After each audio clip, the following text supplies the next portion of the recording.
Считается, что мир наш меняется, эволюционирует и движется вперед. Но чем больше изучаешь историю, не такую далекую от нашего времени, может быть 100-120 лет назад, понимаешь, что меняются только декорации, а сценарий пьесы остается один и тот же. Итак, я сижу в кафе, на дворе 1 мая 2021 года, но пролистывая архивы 120-летней давности, у меня как будто создается дежавю. Все события такие же, как и 100 лет назад. Я нисколько не удивлюсь, если события 1902 года повторятся в 2022 году. Но меня печалит мысль, что после 2022 года у нас пойдет свой 2037 год. Не то чтобы я боюсь перемен или каких-то революций и являюсь каким-то закостенелым человеком, боящихся перемен. Просто я понимаю, что за 20 век у нас было, по сути, 2 мировые войны, 1 гражданская и 2 смены власти. И по факту ни к чему не привело. Мы обратно вернулись в тот же строй капиталистический. Лично, на мой взгляд, это большая ошибка. Но мы сделали это, мы к этому вернулись. И у меня такое ощущение, что все повторяется. Опять же, повторюсь, 2021 год. И как 120 лет назад у нас на заводе идут сокращения, вводится сокращенная рабочая неделя, сокращаются зарплаты, падает уровень дохода. Ну, не в этом смысл. Растет социальное напряжение, которое немножко меня пугает. И глядя в будущее, мне хотелось бы все-таки, нет такого оптимизма, который может, оно может создать. Я всегда был сторонником эволюционного пути и сторонником старика Дарвина. Я считаю, что эволюционный путь развития, он более стабилен, поскольку сохраняются или меняются медленно, не разрушая старые экономические и социальные связи. А революционный путь, он хорош, считается, что он может привести к быстрому результату, но он всегда сопровождается насилием. Всегда есть противоречия, которые могут устраняться только силой, только насилием. И всегда кому-то придется исчезнуть, уступить другим силам. И, как показала практика, решить этот вопрос можно, оставив одних, убив других. И мне не хотелось бы, чтобы мы снова двигались этим путем. В своей книге, точнее в книге моего друга, в котором я немножко принимал участие как консультант, Ивана Леонова, книга «Статус», мы рассмотрели пути возможного выхода из кризиса, созданного капиталистической системы. И надеюсь, что цивилизация выберет либо наш путь, который предложен нами в этой книге, либо какой-то подобный.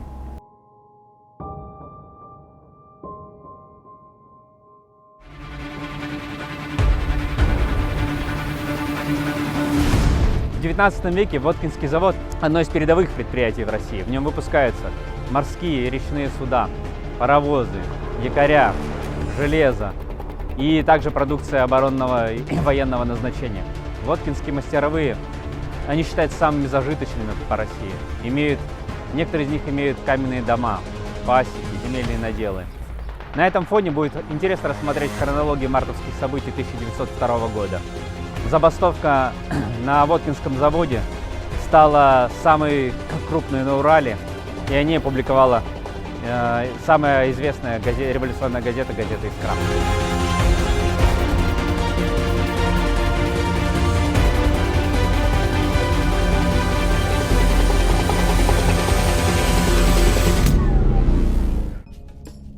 Разберемся в причинах Воткинского восстания.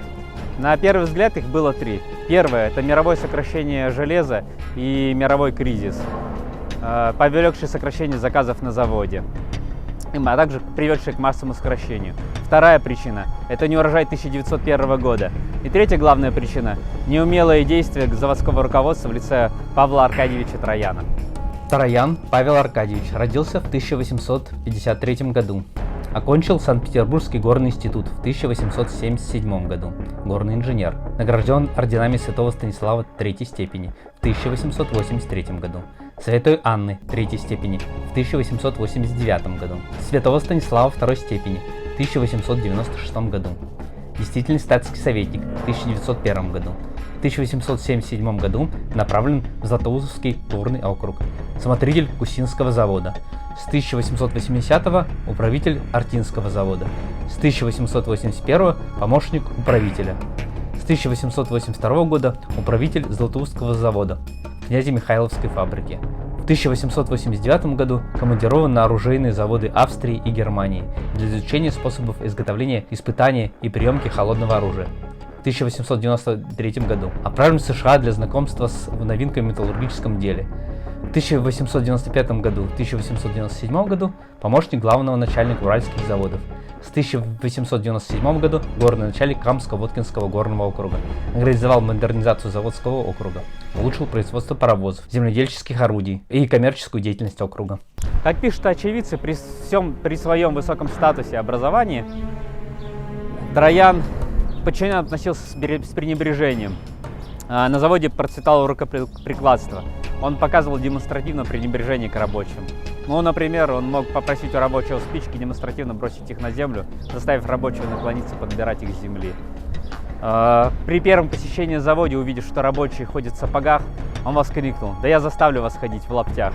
На что подельщик Попов Моисей Федорович откликнулся такими стихами: «Раз в заводе мужики меж собою вели толки, так иные говорили, что Микловского сменили, и начальник Троян на завод назначен нам. Он служил где в Златоусте, приучил народ к капусте. Ели черный хлеб всегда, чай не пили никогда, папиросы не курили, щей из мяса не варили, лапти липовы носили, сами голодом где выли. Кабы участь та же злая, не постигла нас такая». Команда, подобранная Трояном в лице мастера и главного инженера, не отличалась большой лояльностью к рабочим и пользовалась заслуженной ненавистью у них. Итак, в 1900 году из-за кризиса были сокращены расценки на норму выработки рабочих. Более 60% рабочих получали от 20 до 60 копеек. 25% рабочих получали до 1 рубля за один день работы. И только 15% рабочих получали от рубля и выше в день. На фоне кризиса производство свертывались, заказами становилось сложнее. И на этом фоне выросла безработица. А текущие выплаты не могли обеспечить 60% рабочих даже пропитание и возможность обеспечить семью. При этом на руки рабочие получали зачастую не деньгами. При заводе была создана так называемая общественная лавка, в которой рабочим выдавали продукцию по сильно завышенным ценам. Также на заводе произошли массовые сокращения, порядка 1000 человек. Из-за неурожая 1901 года Троян обратился к елабужскому миллионеру Стахееву, у которого было закуплено 15 000 кубов хлеба. Стахеев сбыл всю залежавшуюся муку позапрошлогоднюю, которая была почти непригодна, либо залежавшейся, либо с плесенью и непригодна к употреблению. Неудивительно, что на этом фоне революционные идеи нашли благодатную почву в лице рабочих завода.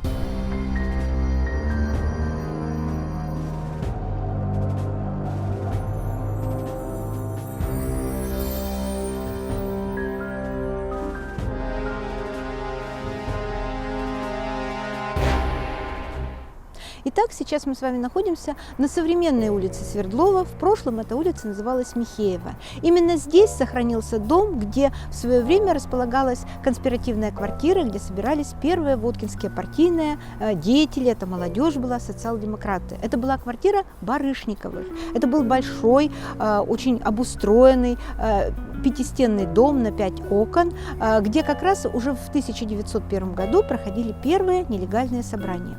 Причем интересно отметить, что вот эта улица, она была широкая, очень зеленая, здесь была зеленая лужайка. Здесь всегда было очень много живности, и караульный, который вечером стоял, прислонившись к воротам дома, он ожидал людей, которые приходили на конспиративное собрание. Причем нужно было прийти, назвав пароль. Пароль был такой: один за всех, и отзыв караульного, и все за одного. Естественно, жандармское управление знало о том, что в Воткинске действует социал-демократическая организация. Знало и о том, что здесь происходят вот эти тайные сходки, тайные сборища. Но ничего особенно противозаконного обнаружить не удавалось. Несколько раз в доме проходили обыски, но эти обыски ни к чему не привели.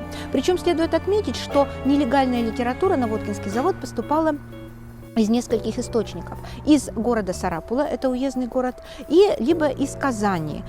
Сохранились, опять же, документы, по которым полиция говорит о том, что удалось обнаружить канал связи нелегальной литературы, которая поступала на Воткинский завод, Казань-Сарапул, причем здесь появляется еще третий город, это город Пермь. То есть вот эти города были связаны единой такой вот конспиративной сетью, что ли.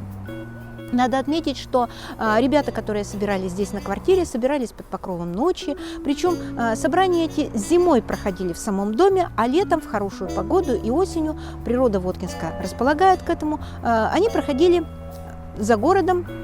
Это были такие маевки под видом сбора грибов, под видом сбора ягод. И такие маевки проходили у нас на выезде из города. Это место называется у нас Гульбище.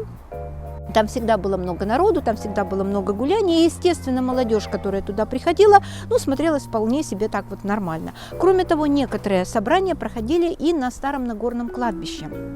Оно располагалось на Каменной горе, там были останки дремучего такого леса соснового, там были большие овраги, или, как у нас говорили, лага, где тоже могла собираться молодежь. Впоследствии, в 1906 году, именно оттуда началась первая первомайская демонстрация, которая осталась в истории Воткинска как разогнанная полицией. То есть вот такие вот были места сбора, такие были локации наших воткинских социал-демократов, которые сохранились вот в документах, которые сохранились в нашей истории.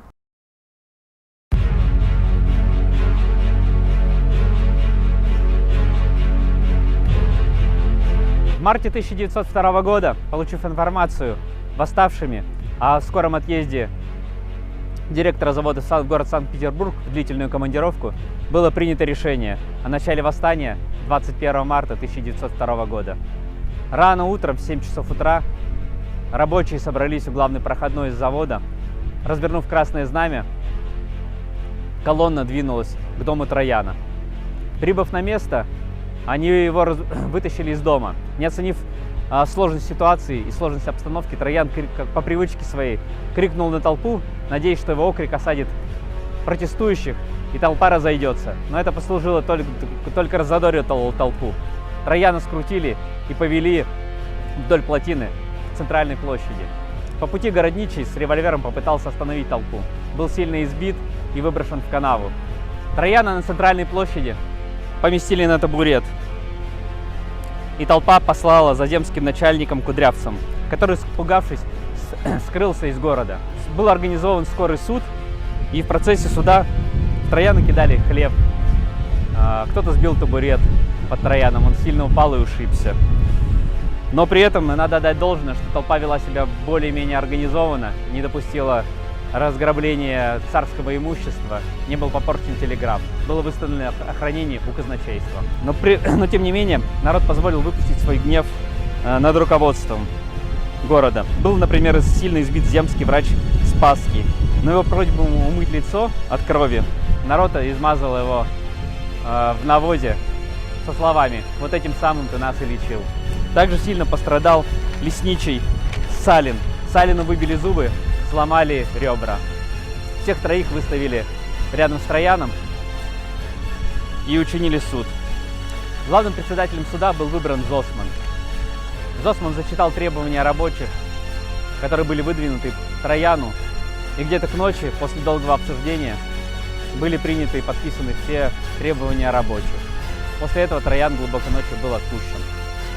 Зосман же сказал перед уходом, что если его арестуют, то народ должен освободить его. Этой ночью же из Сарапула была прислана власть. Были присланы жандармы, прокурор. Зосмана арестовали, поместили в тюрьму. Но буквально через короткое время, может быть через час, рабочие вышли на улицу, строили погромы и обыски в домах жандармов. И власть была срочно вынуждена покинуть город и скрыться в ближайшем поселке. Село Перевозное, в 20 километрах от города Воткинска. Для подавления восставших и наведения порядка из города Перми был прислан 232-й батальон под командованием капитана Хлопецкого, ротных командиров, штабс-капитана Манчурова и Рогожникова. Для того времени, после прибытия войск, Власть достаточно мягко обошлась с восставшими. 9 человек было выслано из города, 40 арестованы и получили сроки порядка 1 года. Самым ярким, наверное, наказанием демонстративным и показанием силы и власти была демонстративная порка 50 зачинщиков бунта. В принципе, пострадали при этом и невинные, те, кто не участвовал в восстании. Но, тем не менее, наверное, послужил каким-то уроком, потому что в 1905 году, когда Россию охватила первая массовая забастовка и восстание, город Воткинск не принимал в ней активного участия. Здесь все прошло достаточно мирно, акции протеста, без жертв и кровопролития.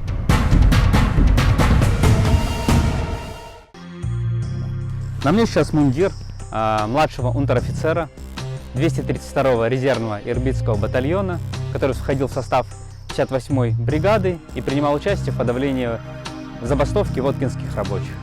Значит, 2 роты размещались в казармах. Казармы были старого типа, старого образца, они еще во времена Петра Ильича Чайковского, Ильи Петровича Чайковского были построены деревянные. Значит, располагались они по Аханскому тракту, в самом конце, где сегодня рынок. Значит, специально сделали макет, чтобы показать. Длина казармы составляла 32 метра, согласно чертежей, ширина 12,5. Также подсобное на определенном расстоянии, значит, подсобное хозяйство было. Тут и колодец, значит, и огород, и еще несколько построек. То есть какие-то спортивные. Значит, в верхней части, значит, обычно жил командир роты, это был штабс-капитан, и писарь, то есть адъютант какой-то у него был. Вот здесь вот мезонине в самом.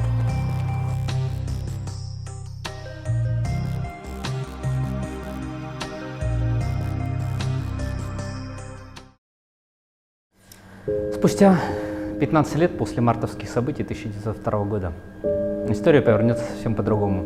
Будет новое восстание, которое будет уже не против старой царской власти, а против новой советской. Это восстание будет уже не будет таким мирным, оно будет кровавым, город будет несколько раз переходить из рук в руки, то к белым, то к красным. Ввиду этих событий население города сильно уменьшится. Из 25 тысяч уйдут почти большая часть населения. Когда Крупская прибыла после уже 19 года изгнания Колчака в город, ее встречали только 700 человек. Начиная этот фильм, С чего я начал этот фильм? Фильм начался с того, что я обнаружил книгу эмигрантов, которые создали общину в Сан-Франциско. В этой книге были описаны их скитания, переживания и трагедии людских судеб. И я думаю, что это достойно, эта история должна быть освещена и рассказана, потому что, в принципе, большая часть населения даже не знает, какие кровавые события здесь происходили, сколько было людей убито.